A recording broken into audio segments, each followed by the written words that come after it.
আমি কেন আজকে কিছু যদি না পাই একটা সিনেমা থেকে, আমি যদি মানে প্রথমেই গুলিয়ে যাই একটা সিনেমার পোস্টার বা নাম দেখে, আজকের দিনে আমরা যখন সিনেমা দেখেছি কত পয়সা খরচা করেছি গো? 90 পয়সা। তাই না? টিফিনের পয়সা থেকে সরিয়ে একটা সিনেমাটা হয়ে যেত। আজকে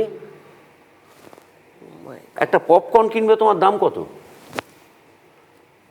তারপর তুমি কার পার্ক 2 ঘন্টা 5 মিনিট হয়ে যাওয়া মানে 3 ঘন্টার পার্কিং ফিস, টিকিটের দাম, কোল্ড ড্রিঙ্কস, কত খরচা পার হেড। তা আমি যে 500 টাকার হলে ওপর। যাব, কিছু তো দেবে, যাই তো দেখতে যাব আমি। হয় ইমোশনালি কানেক্ট করো, নইলে ভিজুয়াল এমন একটা ম্যাজিক দেখাও আমাকে। হ্যাঁ, মাথাটা ফাঁকা হয়ে এলো, বাড়ি ফিরলাম হ্যাঁ, good একদম। mood এ। কিছু তো দাও, কানেক্ট করতে হবে তোমায়।